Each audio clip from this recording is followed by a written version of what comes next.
Ter irmãos é uma condição de saúde mental. Quando você é filho único, há uma espécie de funil sobre a sua cabeça em que as neuroses paternas são todas depositadas sobre esse funil e elas caem exclusivamente sobre você. Não há com quem dividir essa neurose.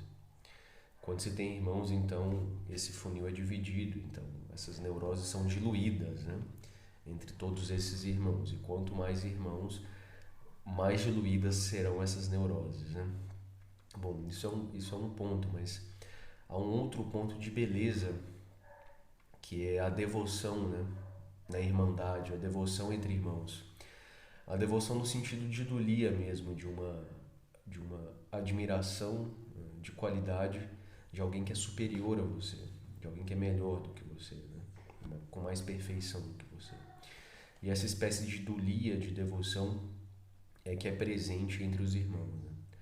E em geral até uma hierarquia da idade dos irmãos respeitando essa idolia, né?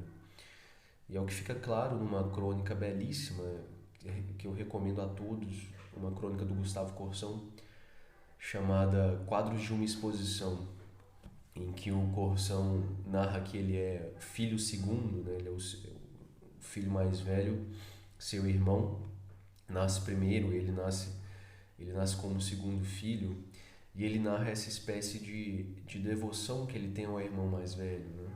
Ele conta que uma vez quando ele era criança ainda, um pelotão do exército, das forças armadas passa diante da janela da casa deles na rua e toda a família fica impressionada com aquele barulho, com aquele movimento, né? E todos vão correr para ver. E ele chega primeiro do que o irmão, porque ele está no colo da mãe. E essa imagem é sensacional, porque quando ele chega e percebe que há alguma coisa grande diante dele acontecendo, ele fecha os olhos. Ele não quer ver primeiro. Por quê?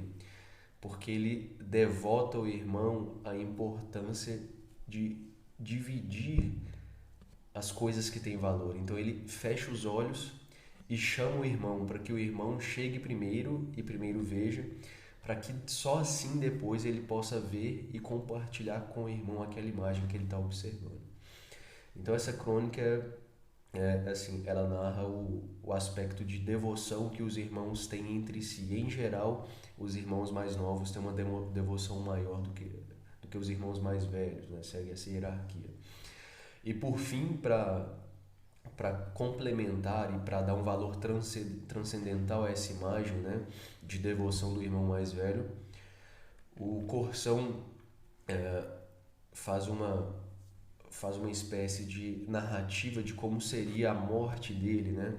Porque ele se coloca numa posição de dificuldade de estabelecer se ele quereria morrer primeiro ou morrer depois. E aí ele faz a comparação com esse episódio, né, em que ele fecha os olhos, ele diz, olha, se eu morro primeiro e se eu estou no colo da minha mãe, de Nossa Senhora, aquela que eu também sou filho segundo, né? E na verdade, para Nossa Senhora, todos somos filhos segundo, né? Porque, evidente, o filho primeiro é Jesus Cristo, né? Mas todos para Nossa Senhora somos igualmente filhos segundos. E aí ele, chegando primeiro no céu, ele diz, olha, se eu chego primeiro, eu fecho os olhos e digo a Nossa Senhora que eu vou fechar os olhos até que meu irmão chegue para juntos nós contemplarmos, né, essa mulher de luz aqui, de raios, e sobre ela, né, o grande Deus, o grande causador de todas as coisas, mas só junto com o meu irmão, né? Então esse é o segundo aspecto que é maravilhoso nessa narrativa do Corção, que é a devoção entre os irmãos, né? Além do aspecto da divisão das neuroses, assim como uma família com vários irmãos, há uma saúde mental assim muito estabelecida e muito nítida, a gente percebe isso, né? Acima de 4 irmãos é ótimo, então. Mas além disso, realmente essa devoção, essa irmandade é algo maravilhoso. Então eu recomendo essa crônica do Corção. Na verdade, eu recomendo o acesso o máximo que você conseguir de crônicas do Corção. Tanto do Corção quanto do Nelson Rodrigues. Há dois lançamentos aqui de antologias recentes de antologia de crônicas dos dois, tanto do Corsão quanto do Nelson Rodrigues. O do Corsão saiu pela Global Editora, essa é a capa, que é uma antologia de crônicas dele, a seleção é do Luiz Paulo Horta.